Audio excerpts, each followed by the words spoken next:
Hello guys, welcome back to my channel. I'm your host Chris Davis. Today we're going to review Game of Thrones Season 8.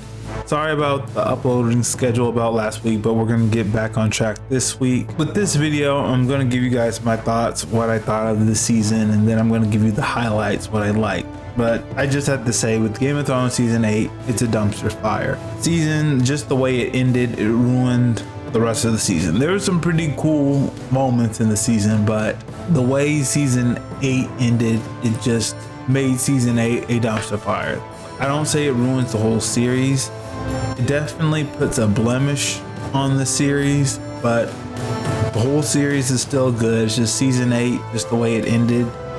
Season 8's a dumpster fire. And main reason for that is just Daenerys Targaryen. She only became the very thing she fought against. When she freed the people from Dothraki patriarchy, people of Essos, and from wherever else she liberated people from.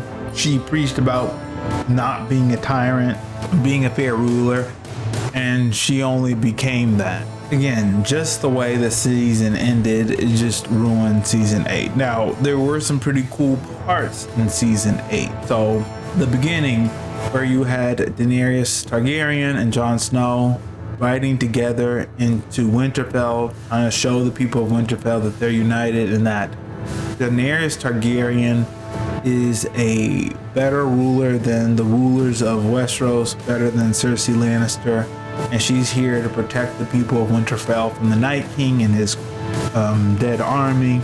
And we also had some other good parts. We had tension between Sansa Stark and Daenerys Targaryen. Sansa didn't want the North to bow down to any more rulers. She wanted the North to be independent, all on its own. And Daenerys Targaryen, who is like, okay, Jon Snow's king in the North, he bent the knee to me. I also do not care about what past kings did to you all. I'm not them. So I'm here to help you all fight the Night King at my own expense. I'm here, I'm showing up. Jon Snow bent the knee. We made an agreement. He bends the knee, I help you. And that's our agreement. But Sansa's like, still, no, I don't want Winterfell or the North to bow to anyone. I want the North to rule itself. So that tension goes on with Arya Stark, Jon Snow, and with Daenerys Targaryen. And there's just tension with these characters. And Sansa and Arya are teaming up against Jon Snow, saying, hey, we're family, you're supposed to be on our side. Jon Snow is like, hey, I need you two to look at the bigger picture. I bent the knee because without her, we're not going to defeat the Night King, and we need her to defeat the Night King, and she's not Cersei Lannister. So we had that tension going on, and then we go into the amazing battle with the people of the North, the Unsullied, the Dothraki, versus the Night King and his army. The Fire Priestess shows up with the powers of the Lord of Light, and she does some amazing fire tricks. So one was making the Dothraki sword light on fire, and then the second one was when the Night King's army is storming Winterfell, she's able to light the trenches on fire to hold them back. And then we also saw this amazing battle between Daenerys' two dragons against the Night King's dragon. The Night King was able to get a dragon last season because he was able to slay one of Daenerys' dragons and then resurrect it as his own dragon. So we had some really cool parts in Season 8. But then when they defeat the Night King and they go back to face Cersei Lannister, that's when everything goes downhill. Daenerys Targaryen is ignoring everyone's sound advice to, hey, let's wait and rest because all of our armies are exhausted. They fought an undead army. We lost a lot of people. Let's rest before we defeat Cersei Lannister. But Daenerys Targaryen is like, no, I want to take the throne now, but your men are all exhausted. Why can't you wait? No, we're taking the throne right now. So she rushes to take the throne. She walks into an ambush by Euron Greyjoy. She loses another dragon. And then Missandei is taken captive. And then Missandei is killed by Cersei Lannister, and then that's the catalyst that makes Daenerys Targaryen go crazy like her predecessors before her. So when Daenerys' army is facing against Cersei's army, Daenerys practically wins the battle all by herself with her one dragon Dracarys. She's able to decimate Euron Greyjoy's fleet. She's able to break through the wall in King's Landing, and by that time the war is over. The battle's over. Like, Cersei is lost. But Daenerys Targaryen doesn't stop there. She's burning down innocent civilians. She's doing unnecessary collateral damage. She's becoming the very thing that she swore she would fight against. And Tyrion Lannister warned her about doing this, about burning everything down, about burning civilians, and that it was very important for her to win the battle in a certain way so people wouldn't think that she's another crazy ruler, but she doesn't do that. Because she lost Missandei, she goes crazy and she's burning everything down, and Grey Worm is following her lead.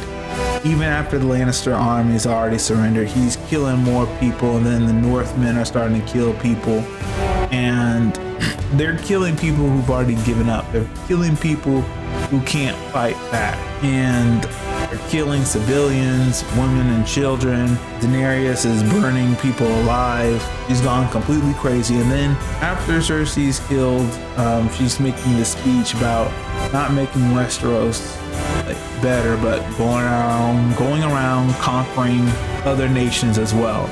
So she's gone completely crazy, and then Jon Snow has to kill her, and he does, but then he gets captured by the Unsullied. Sansa and Tyrion have to negotiate to get him free, and then he's back at the Night Watch. And I can't believe they're still at Night Watch, because the wildlings get along with you. There's no more Night King, so what is the Night Watch gonna do? The whole purpose was to guard the realm from the Night King and the wildlings, but they're your allies now, so what's there for you to do in the Night Watch? Anyway, the way it all ends is Brandon Stark is king of Westeros. The North is independent of Westeros, so there's 6 kingdoms, and Tyrion is right hand to Brandon Stark. And Brand, the mercenary, he's king of Highgarden, and Brienne of Tarth, she has a position on the King's Council and everything. And so that's where the season ends. And some really cool parts I found that was very interesting in this season. Let's start with Bran. Bran was crippled. He's like the 3-eyed raven, but now he's king. He's king of Westeros, the one you least likely expected to be king. He is king. And then Tyrion Lannister, he's Brandon Stark's hand, and he's been hand to 2 other people. He was hand to Joffrey, he was hand to Daenerys Targaryen, and now he's hand to Brandon Stark. So that's something that Tywin Lannister got right, that Tyrion would make an excellent hand. And I think all of the Lannisters are gone and it's just him, and I don't know, this is me speculating, but since he's hand of the king now, I'm thinking that, hey, he might have Casterly Rock. Do you remember after the Battle of Blackwater, he asked Tywin, hey, can I have Casterly Rock? And Tywin said, basically never, you'll never have Casterly Rock. I wonder what he thinks now that Tyrion is hand of the king and he might possibly have Casterly Rock now. It's just the person that everyone mocked, down on, didn't think was capable of anything, is the one who's accomplished a lot. No one ever expected Tyrion, okay, you're gonna be hand of the king, you're gonna do something. They just expected him to honestly die because he was a dwarf, but he survived it all because he used his intellect and his resources. So I thought that was pretty impressive. Another person I really need to talk about is Arya Stark. I didn't talk about her at all much in my season 7 review, but she's become a really capable person. So starting from season 1, she was defenseless. She couldn't do anything for herself, but now she's really capable. She's an assassin. She was able to work with Sansa to trap Peter Baelish and kill him. She was able to train with Brienne of Tarth.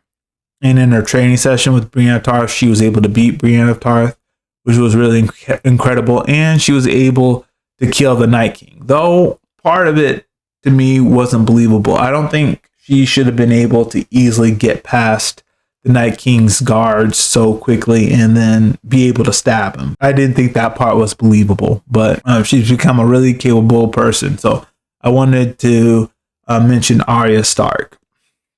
Okay. So if you like this video, please hit the like button, hit subscribe, share this video with all your friends. Hey, please don't stop watching. YouTube has recommended this video for you next. Also, let me know in the comment section below what you think of Game of Thrones Season 8.